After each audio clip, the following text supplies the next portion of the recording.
محمد کہتے تھے علی صادق اور امین ہے. یعنی پورے کفار مکہ میں اگر مکے والوں کو کسی کی بات پر یقین تھا تو وہ محمد مصطفیٰ، اور پورے مکے میں محمد کو اگر کسی کی بات پر یقین تھا تو وہ علی مرتضیٰ.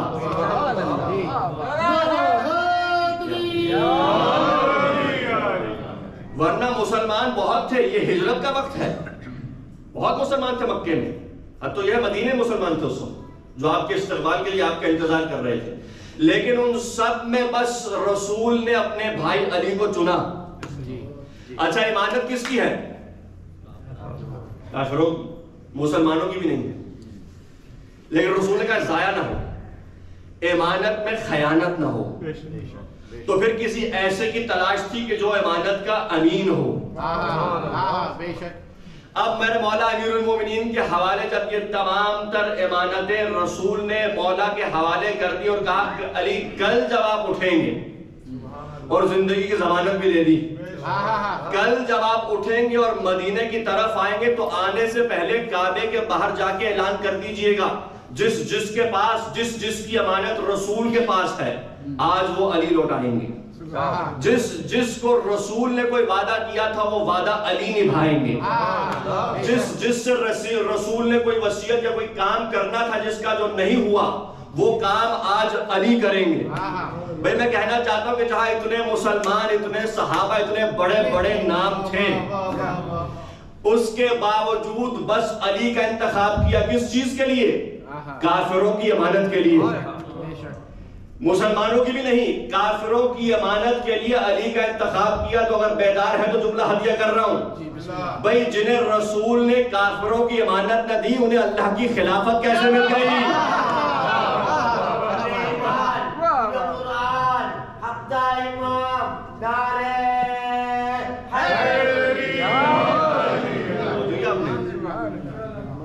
بھئی جنہیں رسول نے اس لائق نہ سمجھا کہ انہیں کافروں کی امانت دی جائے، نہ جانے انہیں کیا کیا مل گیا. عزیزان محترم، یہ وہ آیت ہے کہ یہ نہیں کہ آپ کسی سے جو ہے ہر کسی سے جنگ کریں، ہر کسی سے لڑیں، کسی سے کوئی تعلق قائم نہ کریں، کسی سے آپ کمیونیکیشن نہ کریں، دوستی فرینڈشپ نہ رکھیں. ایسا ہرگز نہیں ہے. چاہے کافر ہو، مسلمانوں میں کوئی بھی ہو، کافر ہو، مشرک ہو، یہودی ہو، عیسائی ہو، اگر وہ شخص آپ سے جنگ نہیں کر رہا تو آپ کو کوئی حق نہیں آپ اس سے جنگ کریں. اگر آپ کا ہمسایہ ہے تو اس کے حق ہے آپ پر. حتیٰ 40 گھر اس طرف رسول نے فرمایا، 40 گھر اس طرف، 40 گھر سامنے، 40 گھر پیچھے، یہ سب آپ کے ہمسائے میں، یہ سب آپ پہ حق رکھتے ہیں. اور وہ شخص مسلمان نہیں، وہ شخص صاحب ایمان نہیں جو خود پیٹ بھر کے کھا کے سو جائے، ہمسایہ بھوکا ہو. تو کہا نہ یہودی نہ عیسائی سرپرست ہے، نہ یہودی سرپرست ہے، نہ کافر سرپرست ہے. تو پھر سوال یہ ہے پروردگار سرپرست ہے کون؟ کیا بات ہے. آواز آئی سورہ مائدہ میں انما ولیکم اللہ ورسولہ والذین آمنوا والذین یقیمون الصلاۃ ویؤتون الزکاۃ وهم راکعون. بے شک اللہ تمہارا ولی ہے، اللہ کا رسول تمہارا ولی ہے، اور وہ صاحبان ایمان جو حالت رکوع میں زکات دے دیں وہ بھی تمہارے ولی ہیں. کیا بات ہے. آیت ولایت تو سب کو یاد ہے. کہا کہ وہ ولی نہیں ہے، وہ ولی نہیں ہے، وہ ولی نہیں ہے، وہ ولی نہیں ہے. تو پھر ولی کون ہے؟ جی اللہ، رسول، اور وہ جو حالت رکوع میں زکات دے. آئیے تفسیر البرہان، مرحوم علامہ سید ہاشم بہرانی کی مشہور تفسیر ہے البرہان فی تفسیر القرآن.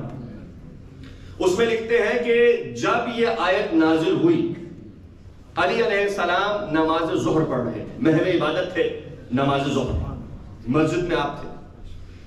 رسول سے ملنے، ایک روایت کے مطابق رسول سے ملنے کچھ یہودی آئے تھے جو نئے مسلمان ہوئے تھے. اچھا. اور علی مسجد میں ہیں. رسول کے پاس کچھ مسلمان آئے جو پہلے یہودی تھے. کہتے ہیں کہ اللہ کے نبی موسیٰ نے جاتے جاتے حضرت یوشع بن نون کو وصیت کی تھی کہ میرے بعد آپ میرے وصی ہوں گے، کیونکہ حضرت ہارون شہید ہو گئے تھے حضرت موسیٰ کے زمانے میں. تو کہا یوشع بن نون میرے وصی ہوں گے. آپ کے جانے کے بعد آپ کا وصی کون ہوگا؟ کیا بات. ہم تو نئے مسلمان ہوئے، ہمیں نہیں پتا. ہمیں یہ پتا ہے کہ موسیٰ کے وصی تھے ہم نئے مسلمان ہیں, ہمیں نہیں پتا آپ کے وسیع کون ہوں گے. بھئی یہاں رسول سے انہوں نے سوال کیا, وہاں علی نے انگوٹھی دے دی, وہاں انگوٹھی دے دی علی نے, یہاں جبرائیل آیت لے کے اتر آئے, یہی آیت اتری. یعنی علی نے وہاں انگوٹھی دی, یہاں جبرائیل اترے. اب رسول نے کہا آؤ میں تمہیں دکھاتا ہوں میرا ولی کون ہے. لے کے چلے, تاریخ ہے, یہاں سے رسول خدا مسجد کی طرف جا رہے ہیں, مسجد سے وہ سائل باہر آ رہا ہے, وہ فقیر وہ سائل باہر آ رہا ہے. یعنی رسول یہاں سے آ رہے ہیں, سائل وہاں سے, ملاقات ہو گئی. کہا اے سائل بتا تجھے کسی نے آج کچھ دیا ہے؟ کہا نام یا رسول اللہ حاضر الخاتم, یہ جی اے رسول اللہ کے رسول یہ انگوٹھی کسی نے مجھے عطا کی ہے. کہا بتا عطا کرنے والا کیا کر رہا تھا؟ کہا محو عبادت تھا. فرمایا علی ایو حال, کس حالت میں تھا؟ کانا راکعن, حالت رکوع میں تھا. یعنی کہا وہ مسجد میں بھی ہے, نماز میں بھی ہے, حالت رکوع میں بھی ہے, اور اس نے مجھے اس حالت میں انگوٹھی دی. رسول نے کہا آؤ دیکھو یہی میرا وصی ہوگا. یہاں پہ ایک بہت بڑے صحابی نے نام لیا بغیر ان کا ایک جملہ کوٹ کر رہا ہوں. انہوں نے کہا کہ اس حالت میں مجھے اتنا رشک آیا کہ میں نے اپنی زندگی میں 40 انگوٹھیاں حالت رکوع میں دے دی. کسی نے کہا, اب آپ تاریخ خود جا کے دیکھیے گا, کہ مجھے اتنا رشک آیا کہ علی نے حالت رکوع میں ایک انگوٹھی دی, آیت نازل ہو گئی. میں نے 40 مرتبہ حالت رکوع میں انگوٹھی دی تاکہ میرے لیے بھی وہ نازل ہو جائے جو علی کی شان میں نازل ہوا. فما نزل, انگوٹھیاں چلی گئی, کچھ نازل نہ ہوا. انگوٹھی چلی گئی, کچھ نازل نہ ہوا. عزیز محترم, جو علی کے مقابلے میں آیا ہے وہ رسوا ہوا ہے. کہا کہ میں نے بڑی کوشش کی اسی حالت میں, نماز میں, رکوع میں بھی کسی غریب کو کچھ دے دوں, لیکن اللہ یہ نہیں دیکھتا کون دے رہا ہے, کیا دیکھ رہا ہے, کیا دے رہا ہے. اللہ نے تو یہ دیکھا کہ اس خلوص سے دیا جا رہا ہے. خدائی قسم, یہ بس علی ابن ابی طالب کی ذات اقدس ہے. کہا نہ کافر, نہ یہودی, نہ عیسائی, یہ علی ابن اللہ, رسول اور علی ابن ابی طالب. آئیے بات کو آگے بڑھاؤں. پھر اللہ نے کہا کہ ولی کی وہ صفات جو امام کے ہیں, جسے ہمارے ہاں جو ولی اللہ ہوتا ہے وہ امام ہوتا ہے, جو ولی ہے وہ امام ہے, منصوص من اللہ ہے. اب پروردگار عالم نے کچھ صفات بیان کی. کہا ان الذین قالوا ربنا اللہ, یہ ولی وہی ہوں گے جو کہیں گے ربنا اللہ, کہ ہمارا رب اللہ ہے. یعنی سب سے پہلے کہیں گے لا الہ الا اللہ, ثم استقاموا, پھر وہ اس پہ جمے رہیں گے, کبھی ہٹیں گے نہیں. یعنی ذرہ برابر ان میں شک نہ ہوگا. کہا کہ کہیں گے اللہ ہمارا رب ہے, اس پہ جمے رہیں گے. تتنزل علیہم الملائکہ, اور یہ وہ ہوں گے جن پہ مسلسل ملائکہ نازل ہو رہے ہیں. یعنی اگر آپ کوئی کہے نا میں اللہ کا ولی ہوں, تو ان سے یہ پوچھنا کہ کوئی فرشتہ نازل ہوا ہے. کہا کہ وہ کہیں گے میرا رب اللہ ہے, اپنے مقام پہ جمے رہیں گے. خدا کی قسم تاریخ گواہ ہے, جب میدان میں سب کے قدم اکھڑ کے پیچھے ہٹتے تھے, علی کے قدم جمے رہتے تھے. کسی نے جب میرے مولا سے پوچھا یا علی اگر کبھی کسی میدان جنگ میں آپ کو تلاش کرنا ہو تو کہاں تلاش کروں؟ کہاں جہاں چھوڑ کے جاؤ گے وہیں پاؤ گے. یعنی علی جب گھوڑے سے ایک مرتبہ اتر جاتے تھے تو اسی مقام پہ رہتے تھے. علی کی عادت نہیں تھی کہ بھاگے یا کسی بھاگنے والے کا پیچھا کریں, کیونکہ دونوں شجاعت کے خلاف ہے. علی کی عادت نہیں تھی کہ کسی کے پیچھے بھاگے, یا علی کی عادت نہیں تھی کہ کبھی کسی کو اپنی پیٹھ دکھائے. کہا جہاں چھوڑ کے جاؤ گے علی کو وہیں پاؤ گے. استقاموا, استقامت سے رہتے ہیں, جمے رہتے ہیں. پھر کہا تتنزل علیہم الملائکہ, بتاؤ رسول کے علاوہ کوئی ہے جس پر بار بار فرشتوں کا نزول ہوا ہو؟ عبداللہ ابن عباس بہت بڑا راوی, شاگرد مولا کائنات, اور بہت سی روایتیں عبداللہ ابن عباس سے ہیں. محدثین نے انہی کی روایتوں سے اپنی کتابوں کو بھرا ہے. ناز ہے عبداللہ ابن عباس. کہتے ہیں میں نے رسول کو دیکھا. ایک دن میں رسول کے ساتھ ایک جگہ بیٹھا ہوا تھا کہ مولا کائنات تشریف لائے. کہا السلام علیکہ یا رسول اللہ. مولا نے آگے سلام کیا اللہ کے حبیب آپ پر سلام ہو. تو کہتے ہیں پلٹ کر رسول نے جواب دیا وعلیک السلام یا امیر المؤمنین. ذرا بیدار ہو گیا. کہا کہ اللہ کے نبی آپ پر سلام ہو. جواب میں اللہ کے نبی نے فرمایا وعلیک السلام یا امیر المؤمنین. آپ پر بھی سلام ہو اے مومنوں کے امیر. تو گھبرا کے میرے مولا نے کہا اے اللہ کے نبی آپ مجھے امیر المومنین کہہ رہے ہیں, ابھی تو آپ خود حیات ہیں. کہا اے علی میں آپ کو امیر المومنین کہہ رہا ہوں اس کے باوجود کہ میں خود حیات ہوں. کہا کیوں اللہ کے حبیب؟ کہا علی کل میں اور جبرائیل ایک جگہ بیٹھے ہوئے تھے, آپ کا گزر ہوا. تو جبرائیل نے کہا اے اللہ کے رسول یہ امیر المومنین گزر رہے ہیں اور انہوں نے ہمیں سلام نہیں کیا. توجہ چاہوں گا. کہا میں اور جبرائیل ایک جگہ بیٹھے ہوئے تھے, ہم کلام تھے, آپ کا گزر ہوا ہمارے سامنے سے. تو جبرائیل نے مجھے کہا اے رسول خدا امیر المومنین تشریف لے جا رہے ہیں اور انہوں نے ہمیں سلام نہیں کیا. تو میرے مولا نے کہا یا رسول خدا کل آپ کو میں نے دیکھا تھا, آپ محو گفتگو تھے, مجھے پسند نہ تھا کہ میں اس میں دخل اندازی کروں, میں آپ کو آپ کے کلام سے روکوں, قطع کلامی کروں. کیا بات ہے بھائی. تو کہا اے علی اتفاق سے کل وہ جبرائیل تھے جو آپ کو امیر المومنین کہہ کے مخاطب تھے. تو میں نے جبرائیل سے کہا اے جبرائیل چلو اس کو چھوڑو, یہ بتاؤ کہ تم علی کو امیر المومنین کیوں کہتے ہو؟ یہ بتاؤ کہ تم میرے بھائی علی کو امیر المومنین کیوں کہہ رہے ہو؟ کہا اللہ کے رسول یہ وہ لقب ہے جو اللہ نے علی کو عرش اعلیٰ پر دے رکھا ہے. یعنی جب بھی اللہ سبحانہ و تعالی ہم سے علی کی بات کرنا چاہتا ہے تو خود اللہ بھی امیر المومنین کہتا ہے.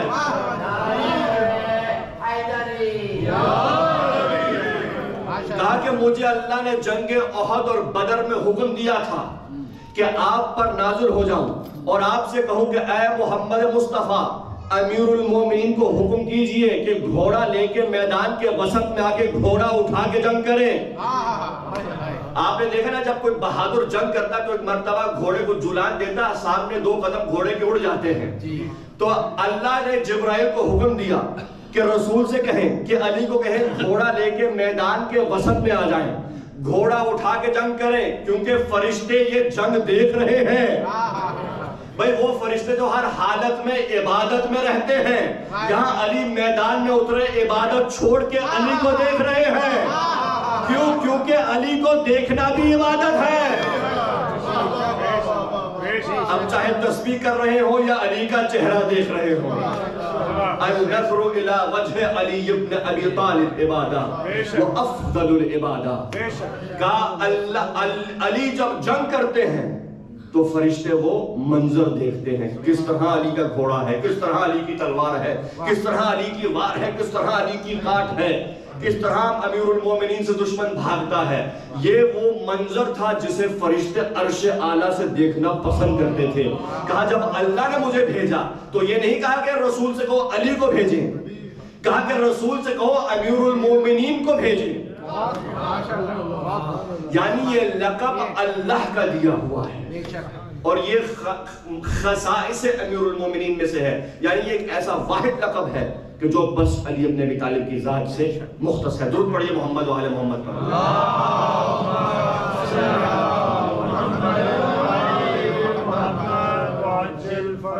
وَتَتَنَزَّلُ عَلَيْهِمُ الْمَلَائِكَةُ. یہ وہ ہیں کہ جو کہتے ہیں ہمارا رب اللہ ہے, پر اس کے بعد جمے رہتے ہیں, اپنے قدموں پہ استقامت سے لڑتے ہیں اور ان پر فرشتوں کا نزول ہوتا ہے. آئیے جنگ بدر رات کا وقت ہے, جنگ کے آغاز سے پہلے کا واقعہ ہے. تاریخ میں مورخین نے عجیب واقعہ لکھا ہے. یہ تتنزل علیہم الملائکہ ذہن میں رہے. رات کا وقت تھا, ابھی جنگ کا آغاز نہیں ہوا. آپ جانتے ہیں نا بدر کو بدر کیوں کہتے ہیں؟ بسم اللہ. کیونکہ بدر کے کنویں مشہور ہیں, the wells of بدر. وہاں پہ قافلے آ کے رکتے تھے, وہاں سے پانی پیتے تھے. تو کیونکہ وہاں پہ کنویں تھے اس علاقے میں جنہیں بدر کے کنویں کہا جاتا تھا, تو اس جنگ کو جنگ بدر کہا گیا, the wells of بدر. رات کا وقت تھا, پانی کی قلت. رسول نے اپنے صحابہ کو جمع کیا. رسول کائنات نے کہا کوئی ہے؟ جو اس وقت بدر کے کنووں سے لشکر کے لیے پانی لائے. آپ جانتے ہیں مجھے اشارہ کر کے آگے بڑھنا ہے بھائی, یہ ذہن میں رہے. تتنزل علیہم الملائکۃ, قرآن کی آیت. کوئی نہ اٹھا سوائے اللہ کے شیر کی. کہا کہ اللہ کریم میں حاضر ہوں. خلاصہ کروں, مولا کو بھیجا گیا, مشق لے کے میرے مولا چلے, کنویں سے پانی بھرا, لشکر مسلمانوں کے لیے پانی آ گیا. اب یہ ذہن میں رہے, پانی پلانے والے اور تھے, پانی بند کرنے والے اور تھے. یہ ہاشمی روایت ہے, خدا کی قسم. وہ جناب ہاشم, جناب عبد المطلب اور عبد مناف سے چلی ہے. پانی پلانا بنی ہاشم کے خون میں ہے, پانی بند کرنا آل امیہ کے خود کے خون میں ہے. کہا کہ یعنی آپ جائیے. میرے مولا گئے, رات تاریخ کی وحشتناک رات تھی, آتے آتے بہت دیر ہو گئی. اللہ کے رسول پریشان ہوئے کہ میرا بھائی گیا اب تک آیا نہیں.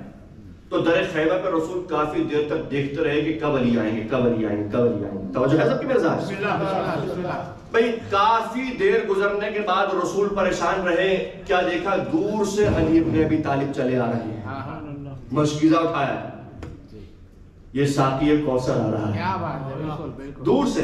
جب علی ابن ابی طالب قریب آئے, رسول نے سینے سے لگایا, پیشانی کو چوما, کہا یا علی اتنی دیر, اتنی تاخیر. کہ اللہ کے حبیب بہت وحشتناک رات تھی, جب میں وہاں سے چلا ایک آندھی آئی, ہوا چلی, میں بیٹھ گیا. جب ایک مرتبہ موسم بہتر ہوا میں پھر اٹھا, پھر ہوائیں چلی, اور اتنی وحشتناک رات تھی کہ میں پھر بیٹھ گیا.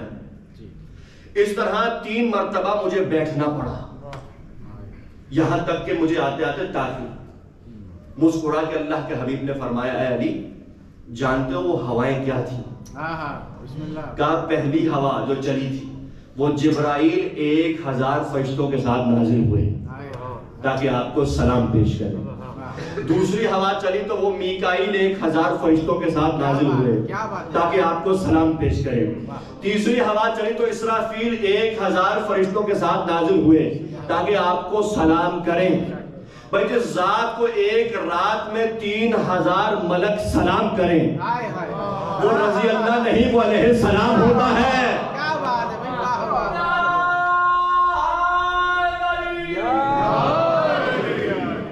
جی ماشاءاللہ. ایک رات میں 3000 فرشتے, جبرائیل مع 1000 ملک, میکائیل مع 1000 ملک, اسرافیل مع 1000 ملک. جبرائیل 1000 فرشتوں کے ساتھ, میکائیل 1000 فرشتوں کے ساتھ, اسرافیل 1000 فرشتوں کے ساتھ علی کا طواف کر رہے تھے کہ یہ ہے خلوص. ایسے اترتی ہے آیت, خلوص سے عطا کریں, ایسے اترتی ہے قرآن مجید کی آیات. اذان محترم, تتنزل علیہم الملائکہ, جو جمع رہے جس پہ فرشتوں کا نزول ہو. اسی لیے امام کو کہتے ہیں محدث, جس سے فرشتے ہم کلام ہو. یہ ضروری نہیں ہے کہ نبی ہی پہ فرشتہ اترا ہے, جی بالکل, کیونکہ فرشتہ تو جناب مریم پہ بھی اترا تھا. قرآن یہ ضروری نہیں ہے کہ فرشتے کے لیے نبی ہونا ضروری ہے, نبی نہیں, فرشتہ نازل ہونے کے لیے کوئی اللہ کی حجت ہو, منصوص من اللہ ہو, اللہ کا چنا ہوا ہو یا چنی ہوئی مریم ہو, یا پھر کوئی سیدۃ النساء العالمین فاطمہ زہرا ہو.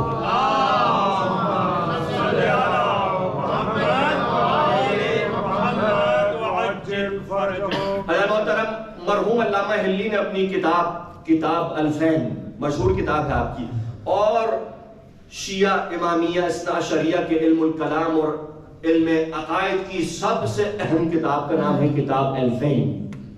الفین کہتے ہیں 2000, الف 1000, الفین 2000 اور آلاف 2000, یعنی مرحوم علامہ ہلی, بہت بڑا نام ہے, 2000 دلائل خلافت اور امامت علی ابن ابی طالب پر اس کتاب میں جمع کی. کیا بات ہے ماشاءاللہ, واہ. پہلی 1000 دلیلیں علی کی امامت اور خلافت کو قائم کرنے پہ جمع کی ہیں, دوسری 1000 دلیلیں اس کی خلافت کو باطل کرنے پہ جمع کی ہیں. توجہ چاہوں گا, یعنی پہلی 1000 دلیلیں علی کی خلافت اور ولایت کو قائم کرنے کے لیے اس کے ثبوت میں, اور دوسری 1000 مخالفین کو رد کرنے کے لیے.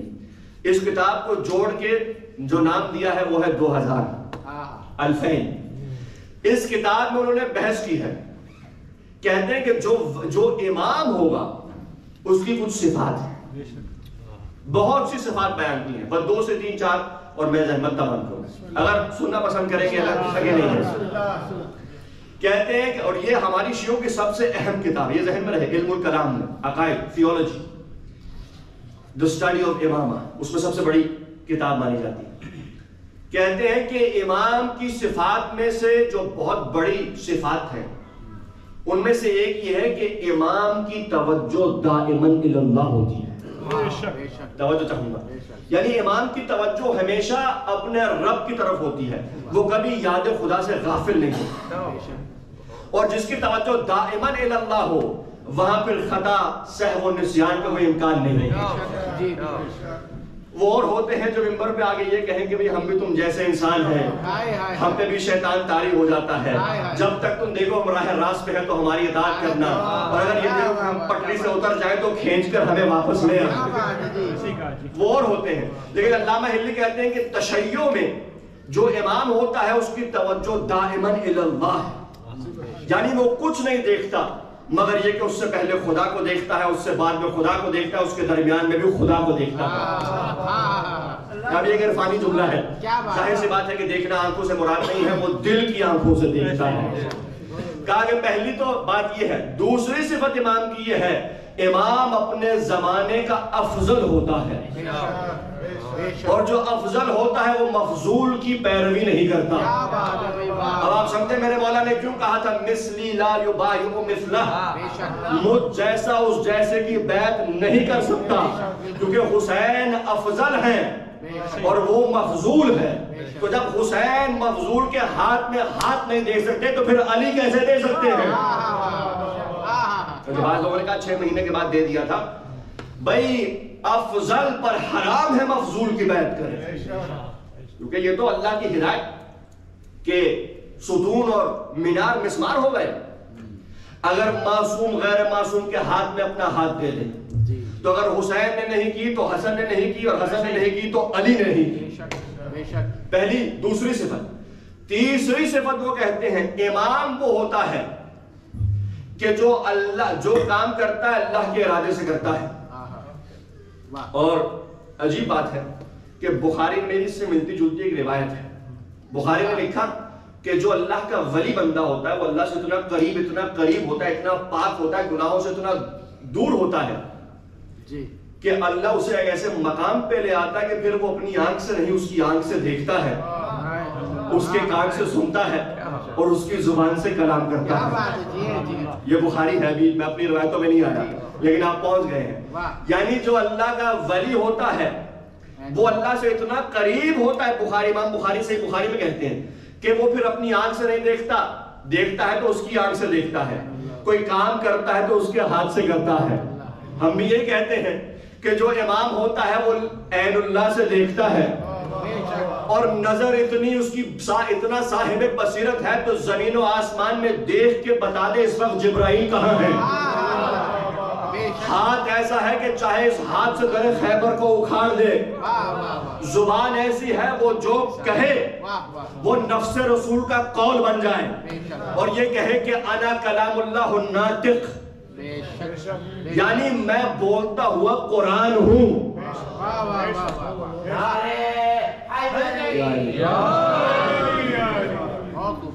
دیکھے تو اللہ کی آنکھ سے دیکھے، کلام کرے تو اس کی زبان سے کلام کرے، کوئی کام کرے تو اس کے ہاتھ سے وہ کام کرے۔ بخاری نے بھی یہ ملتی جلتی روایت لکھی ہے انہی الفاظ میں کہ جو اللہ کا ولی ہوتا ہے وہ اللہ کی آنکھوں سے دیکھتا ہے، اس کے کانوں سے سنتا ہے۔ بھائی تم کس ولی کو ڈھونڈتے ہو؟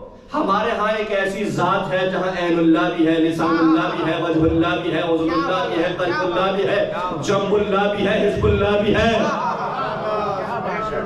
جہاں سب کچھ تمہیں ایک ذات میں ملے گا۔ وہ علی ابن ابی طالب کی ذات ہے۔ تبھی تو امام احمد ابن حنبل نے کہا کہ وہ تمام صفات جو انبیاء میں جدا جدا ہیں وہ ایک علی میں جمع ہیں۔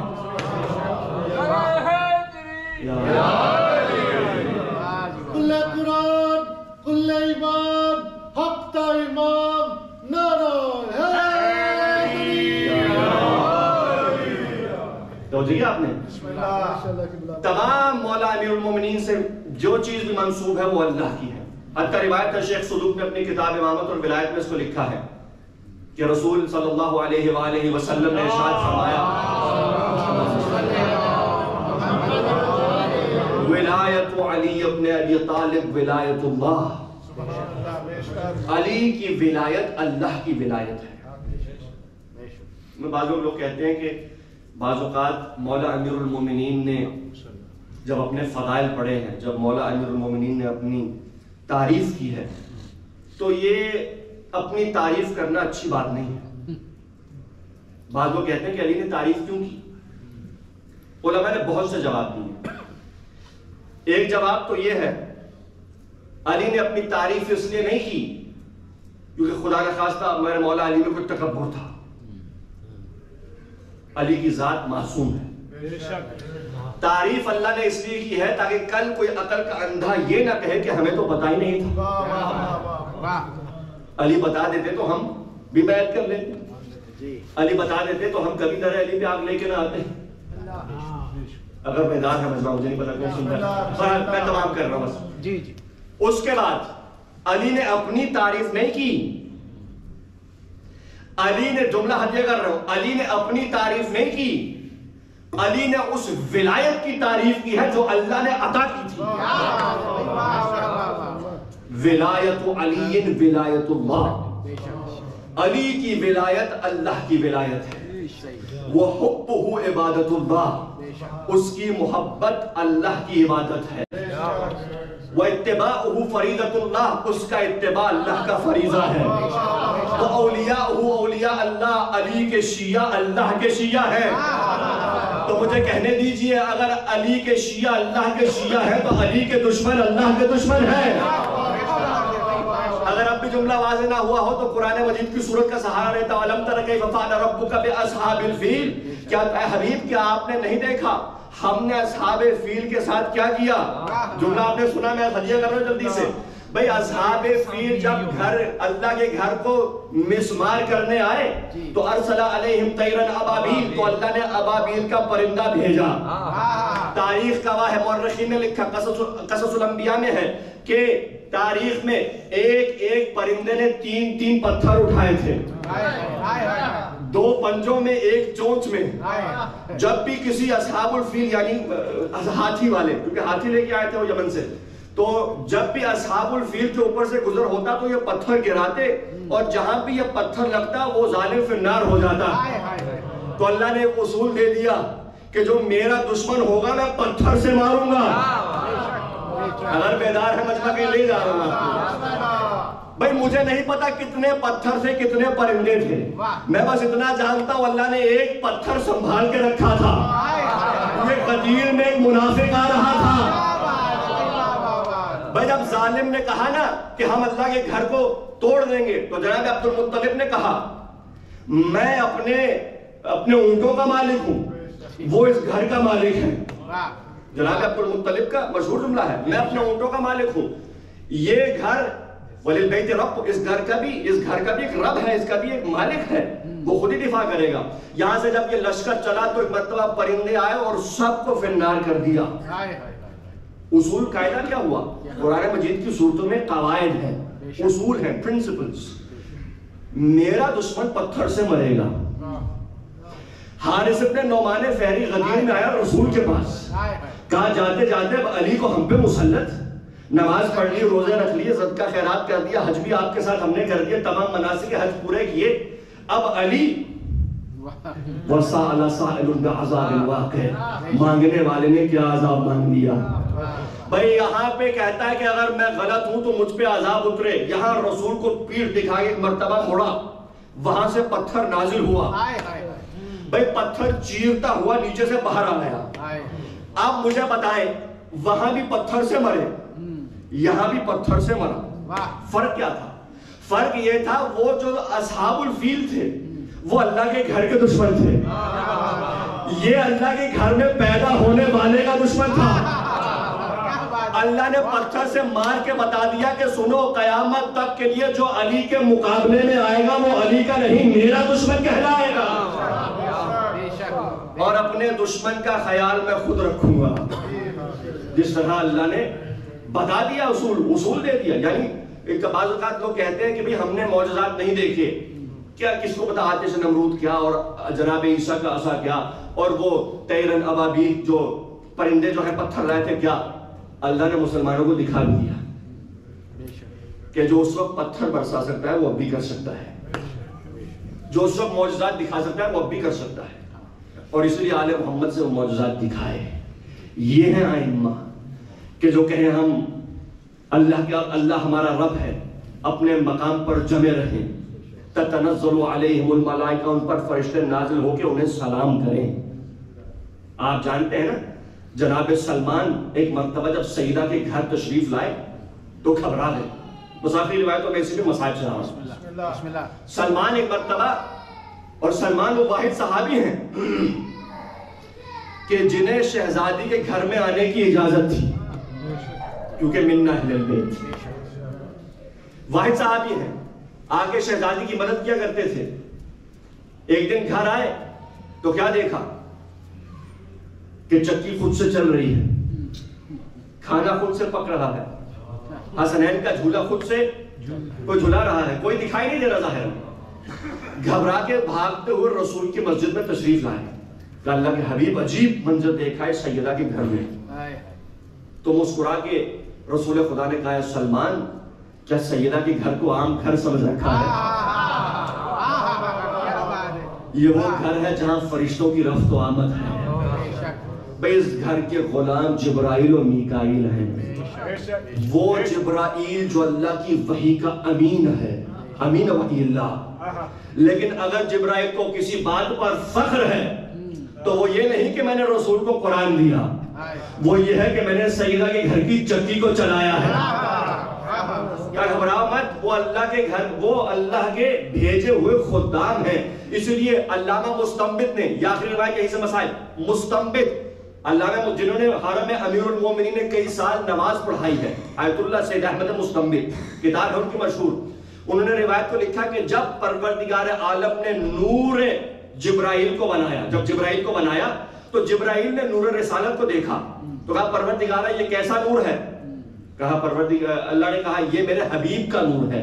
تو اس وقت ایک جبرائیل نے ایک جملہ کہا جو تاریخ میں مشہور ہے, اسألک بحقہم, پروردگارہ میں تجھے اس نور کا واسطہ دیتا ہوں, مجھے ان کے در کا غلام بنا دے. تو مجھے کہنے دیجئے بھئی جن کے گھر کے غلام عرشی ہوں وہ محمد فرشی کیسے ہو گئے؟ جن کے غلام بھی وہاں سے آئے.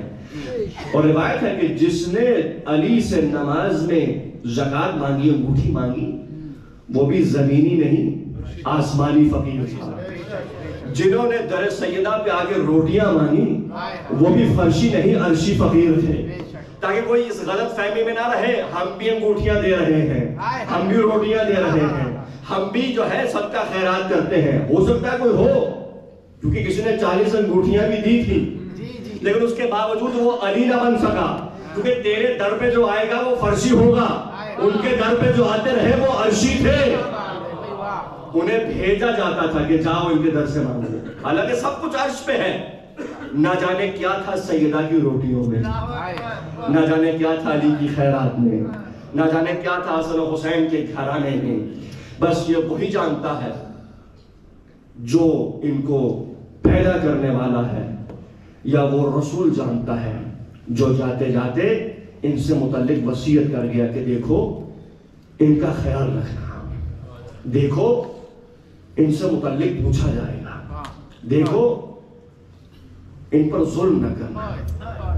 بس عزیزو شب جمعہ ہے, مختصر 2 سے 4 جملے, زیادہ زحمت نہیں. مجلس احسال ثواب بھی ہے, شب جمعہ بھی ہے, اور کیا بہترین موقع ہے اپنے مرحومین کو احسال ثواب کرنے کا. آل محمد کے ذکر سے شب جمعہ بہت اہم رات ہے. اگر کبھی آپ کو ایسا لگے نا, کبھی بعض اوقات مومنین کہتے ہیں کہ سارا سال ہم محرم کا انتظار کرتے ہیں, سارا سال ہم رونے کا انتظار کرتے ہیں, سارا سال ہم سجدہ شہداء پہ گریہ کرنے کا انتظار کرتے ہیں. علماء کہتے ہیں آپ انتظار نہ کریں, شب جمعہ حسین پر گریہ کریں. وہ جو نجف میں رہتے ہیں نا وہ ہر شب جمعہ کربلا ضرور جاتے ہیں جی ہر شب جمعہ.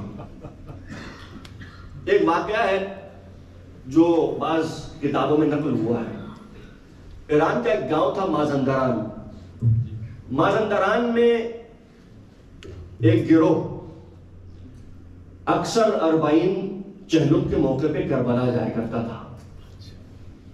اور مازندران کا ایک ذاکر تھا, لوہا پڑھتا تھا, جس کا نام ملا عباس تھا. لوہا خان کو ایران میں ملا کہتے ہیں, ملا عباس. ذاکر کو ملا کہتے ہیں فارسی اور عربی میں. تو اسے ملا عباس کہتے تھے سارے. یہ ہر سال کربلا جا کے لوہا پڑھتا تھا. لیکن عجیب تاریخ میں نے پڑھا ہے, لکھا ہے کہ ایک سال ایک ایسے مشکل وقت میں گرفتار ہو گیا کہ کہتا کہ اس سال میں شاید چہلم کربلا نہ جا پاؤں. اس کے گاؤں کو کچھ جوان آئے, کہا ملا عباس چلو ہمارا قافلہ تیار ہے, کربلا چلیں, 40 کا وقت قریب ہے.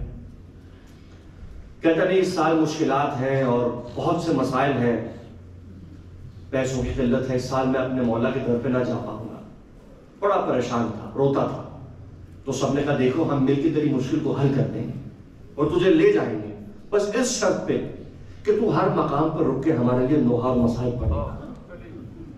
خلاصہ یہ کروں کہ اس کا کام انہوں نے کر دیا, تیار ہوا. اور اس کی عادت تھی اپنے گھر سے پیدل چلتا تھا, اپنے گاؤں سے پیدل چلتا تھا.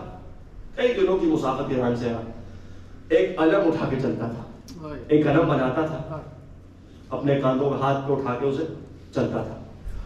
کہتا ہے کہ چلتے چلتے کئی دنوں کے سفر کرتے کرتے کربلا سے کچھ قریب ہم آ گئے. اتنے تھکے ہوئے تھے کہ سب ایک جگہ گر کے سو گئے. تھوڑی دیر کے بعد میں کہتا ہے ملا عباس جو ذاکر ہے, کہتا ہے میں کھڑا ہوا, میں نے دیکھا رات کا وقت ہے, دور فاصلے میں ایک روشنی, نور دکھائی دے رہا ہے کہ جو میرے مولا حسین کا حرم ہے. کہتا میں نے فوراً اپنے دوستوں کو اٹھایا, میں نے کہا دوستوں دیکھو تھکے ہوئے ہوں, خستہ حالت ہے میں جانتا ہوں, لیکن بتاؤ آج کون سی رات ہے؟ تو سب نے کہا آج شب جمعہ ہے. شب جمعہ ہے نا آج عزیزوں. کہا میں جانتا ہوں تھکے ہوئے, تھوڑی سی زحمت کرو, شب جمعہ حرم حسین تک پہنچ جائیں. سب نے کہا تیری بات ٹھیک ہے. کھڑے ہو گئے, پھر ہمت کی. جو ابھی مشی کر کے آئے ہیں, جو چل کے آئے ہیں, بڑی ہمت چاہیے, اور ہمت سے زیادہ عشق حسین چاہیے. کہا نہیں چلیں گے. اٹھے, دوبارہ اپنا سامان اٹھایا, باندھا, چلے. یہاں تک کہ مہمان سرا تک پہنچے. ایک مسافر خانہ تھا, وہاں آ کے رکے, سامان پھینکا. کہا فوراً اس سے پہلے کہ صبح کی اذان ہو جائے, ابھی رات ہے, ابھی اذان نہیں ہوئی, چلو حرم میں مولا امام حسین. سب امام حسین کے حرم میں آئے. اس ذاکر نے زیارت پڑھی. اس کے بعد سب نے کہا بھی نوحہ پڑھو. تو کہتا ہے میں کون سا نوحہ پڑھوں؟ کہتا ہے میرے نوحے کی جو ڈائری ہے, جو کتاب ہے, میں اسے کھولتا ہوں, جو نوحہ سامنے آ کے میں پڑھ دوں گا. سنیں گے جملے. کہتا ہے کہ میں نے بسم اللہ کر کے امام حسین کی زری کے سامنے جب یہ کتابچہ کھولا تو علی اکبر کا نوحہ سامنے آیا. بس 2 سے 3 جملے. کہتا کہ میں نے علی اکبر کا نوحہ پڑھ دیا اور قیامت کا گریہ ہوا, قیامت کا ماتم ہوا. اتنا گریہ ہوا کہ رات گزر گئی ہمیں پتہ نہ چلا. بس عزیزو آزاداری ختم ہوئی. میں نے کہا چلو ہم تھکے ہیں, کچھ جا کے آرام کریں گے, کل صبح پھر مولا کے در پہ حاضر ہوں گے. اب یہ سب جب واپس آئے نا تو سو ہے. رات کو ذاکر نے خواب میں کچھ دیکھا.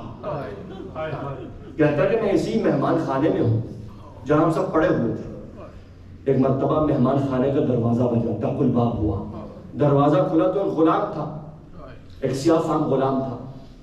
کہتا ہے کہ کل حرم میں جس نے نوحہ پڑھا ہے کیا تم ہی ہو؟ گھبرا گیا, کہا ہاں میں ہی ہوں. کہا تیار ہو جا, تمہارے مولا آ رہے ہیں, ان کو اٹھا دو. کہا کیا مطلب, کون مولا, تم کون ہو؟ کہا وہی مولا جس کے عشق میں تم یہاں آئے ہو. کہا مولا حسین آئیں گے؟ کہا ہاں مولا حسین آ رہے. کہا نہیں, مجھے بتاؤ میرے مولا کہاں ہیں, میں جا کے قدم کو بوسے دوں گا. کہا نہیں, مولا کا حکم یہ ہے کہ تم وہیں رکو, خود مولا آئے ہوں گے. زائرین حسین کا مقام تو دیکھیے. خود مولا آ رہے ہیں. کہا میں نے سب کو اٹھا دیا کہ اٹھو. خواب میں کہتا ہے میں نے سب کو اٹھایا, اٹھو مولا تشریف لا رہے ہیں. بھئی ہم انتظار میں تھے. ایک مرتبہ مولا جب داخل ہوئے تو ایسے کہ جیسے ہمارے خیمے میں, ہمارے گھر میں سورج اترا ہے, نور ہی نور تھا. مولا حسین آئے, سب کو دیکھا اور سلام کر کے کہتے ہیں کہ سب بیٹھ جاؤ, میرے زائرین ہو, تھکے ہوئے ہو, آرام کرو, تھکے ہو گئے. بس سب کو جب بیٹھا, سب سے احوال پرسی کی, سب کا پوچھا سب خیریت ہے. مڑ کے مجھے دیکھا, کل حرم میں تم نے نوحہ پڑھا تھا. تو کہتا اب میری گھبراہٹ میں اضافہ ہو گیا, یہ بار بار کیوں مجھ سے پوچھتے ہیں کہ تم نے نوحہ پڑھا, تم نے نوحہ پڑھا. کہا مولا دست ادب جوڑ کے ہاں میں نے نوحہ پڑھا. کہا سنو, میرے آنے کے چند وجوہات ہیں. پہلی وجہ تو یہ ہے کہ جو بھی ہمارے در پہ آتا ہے وہ ہمارا مہمان ہوتا ہے. ہم خود اپنے زائر کے استقبال کے لیے آتے ہیں. خوش نصیب ہے مولا کے زائرین, خود مولا استقبال کو آتے ہیں. کہا دوسری وجہ جس کے لیے میں یہاں آیا ہوں, کہا جب تم واپس مازندران اپنے گاؤں میں جانا, جس گاؤں میں ہر شب جمعہ میری مجلس ہوتی ہے, ذاکر میرا مسائل پڑھتا ہے, اس مجلس کے بعد جہاں عزاداروں کے جوتے ہوتے ہیں وہاں ایک بوڑھا شخص بیٹھ کے ان جوتوں کو ٹھیک کرتا ہے. اس بوڑھے کو مجھ حسین کا سلام کہنا ہے. اجرکم علی اللہ. بس سنیں گے اگلا جملہ بڑا سخت ہے, خدا کا قسم. کہتا ہے کہ اچھا, اور آخری وجہ میرے مولا کے فرماتے ہیں میرے آنے کی یہ ہے, دیکھو اگلی بار میرے حرم میں شب جمعہ کبھی علی اکبر کے مصائب نہ پڑھنا. کہا مولا کیا ہو گیا, کیا نوحہ غلط پڑھا, کیا نوحے کے اشعار میں کچھ غلطیاں تھیں, کیا میں نے کچھ غلط کہا؟ نہیں, نوحہ ٹھیک تھا, شعر بھی ٹھیک تھا, تمام اشعار صحیح تھے, مسائل ٹھیک تھے, لیکن اے اللہ عباس ہر شب جمعہ میری ماں فاطمہ میرے حرم میں آتی ہے. کل جب تو نے نوحہ پڑھا تھا, آج تک میری ماں بے ہوش ہے, میری ماں سے وہ مسائل برداشت نہ ہوئے. اجرکم علی اللہ. میں کہوں گا مولا آپ کی ماں نے تو بس نوحہ سنا تھا, ہائے مولا آپ نے لاشوں کیسے اٹھایا تھا. اجرکم علی اللہ. دو جملوں کی اجازت دیں. بھئی زمانہ بڑا ظالم ہے, آپ دنیا بھر میں دیکھیں ظلم کی عجیب لہر ہے. کبھی پارا چنار میں لاشیں ہیں, مومنین کے لاشیں آپ کے سامنے ہیں, کبھی غزہ میں لاشیں آپ کے سامنے ہیں. بھئی ہر جگہ ظلم ہے. خدا کی قسم جب آپ اڑتے ہیں نا, یہ جو خبریں آپ روز سن رہے ہیں, کبھی پارا چنار میں مومنین کی لاشیں, کبھی غزہ میں روزانہ لاشیں, کیسے کوئی ماں اپنے بیٹے کے لاشے کے سامنے بیٹھ کے روتی ہے. آپ نے دیکھا ہے نا کس طرح لاشوں کو کفن دے کے سامنے رکھا جاتا ہے غزہ میں بالخصوص. پھر ایک مرتبہ ایک بڑی سی قبر کھود کے سب کو دفنا دیا جاتا ہے. بہت ظلم ہے, لیکن جملہ عرض کروں, کم سے کم کفن تو عطا ہوئے, کم سے کم دفنانے والے موجود ہیں, رونے والے موجود ہیں. سلام ہو اس حسین پر. مولا امام زمانہ زیارت ناحیہ میں کہتے ہیں سلام ہو میرے جد حسین پر, جس کا کفن کربلا کی خاک تھی, جس کا غسل اس کا خون تھا. نہ کوئی دفنانے والا تھا, نہ کوئی کفن دینے والا تھا, نہ کوئی حسین کو سلام کرنے والا تھا. 3 دن تک لاشیں پڑے رہے. بھئی ایک اور جملہ, آخری جملہ, زحمت تمام ہو گئی. حسین کے ظلم سے بڑا کوئی ظلم نہیں ہے, خدا کی قسم. جتنا بھی دنیا میں ظلم ہو, ایک بات طے ہے, مرے ہوئے کو کبھی مارا نہیں جاتا.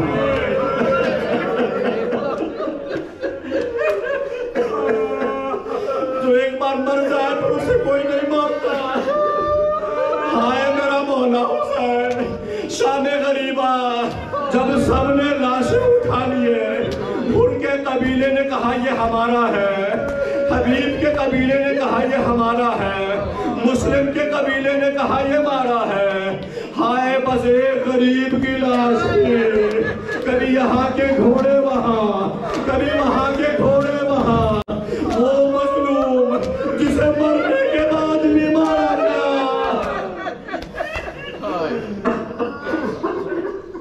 حسین جیسا کوئی مظلوم نہیں, کربلا جیسا کوئی ظلم نہیں. لا یوم کیومک یا ابا عبداللہ, الا لعنت اللہ علی القوم الظالمین. وَسَيَعْلَمُ الَّذِينَ ظَلَمُوا أَيَّ مُنقَلِبٍ يَنقَلِبُونَ وَالْعَاقِبَةُ لِلْمُتَّقِينَ۔ پروردگارہ اس مختصر سی عبادت کو قبول فرما۔ پروردگارہ اس مجلس میں جو فضائل و مصائب پڑھے گئے، جو روایات، آیات اور حدیث پڑھی گی، پروردگارہ تمام تر ثواب مرحومین جن کے لیے آج کی مجلس کا اہتمام کیا گیا ہے، مرحومین کی روح کو ایصال فرما، ان مرحومین کی قبروں کو منور فرما، واسطہ محمد و آل محمد کا پروردگارہ ان کی قبر، ان کی برزخ کو ان کے لیے جنت بنا دے، تمام آنے والی منازل کو ان کے لیے آسان فرما۔ پروردگارہ پارا چنار میں جو مومنین ہیں اس وقت، پروردگارہ جس حالت میں ہیں، پارا چنار کی مظلومیت تو یہ ہے کہ میڈیا کا بلیک آؤٹ ہے اس وقت، کسی کو پتہ ہی نہیں ہے، کم سے کم غزہ پہ جو ظلم ہو رہا آپ کی آنکھوں کے سامنے ہے، لیکن پارا چنار میں جو ظلم ہے کسی کو نہیں پتہ کیا ہو رہا ہے۔ پروردگار عالم، مومنین پارا چنار، پاکستان میں اس وقت شیعوں کی غزہ پارا چنار ہے، واسطہ محمد و آل محمد کا پروردگارہ پارا چنار کی حفاظت فرما، شیعیان مومنین حیدر کرار وہاں پہ عاشقان علی ابن ابی طالب کی حفاظت، جان مال عزت و آبرو کی حفاظت فرما، ان کو اتنا مضبوط اور مستحکم کر دے کہ وہ ظالموں سے اپنا دفاع کر پائیں۔ پروردگارہ غزہ میں جو بھی مسلمان اس وقت شہید ہو رہے، پروردگارہ غزہ کو آزاد فرما، دشمنان اسلام، دشمنان تشیع، پروردگارہ ان کو غارت و نصف و نابود فرما۔ اور پروردگارہ حقیقت تو یہ ہے کہ کوئی بھی اس دنیا میں عدل و انصاف کو قائم نہیں کر سکتا سوائے فرزند حضرت زہرا کے۔ اس دنیا میں ظلم، جہاں جہاں بھی ظلم ہے، اس ظلم کے خاتمے کے لیے حضرت حجت کے ظہور میں تعجیل فرما۔ وآخر دعوانا الحمدللہ رب العالمین، وصلی اللہ علی محمد وآلہ الطیبین الطاہرین المعصومین۔ ماتم یا حسین یا حسین یا حسین یا حسین یا حسین یا حسین یا حسین یا حسین یا حسین یا حسین یا حسین یا حسین یا حسین یا حسین یا حسین۔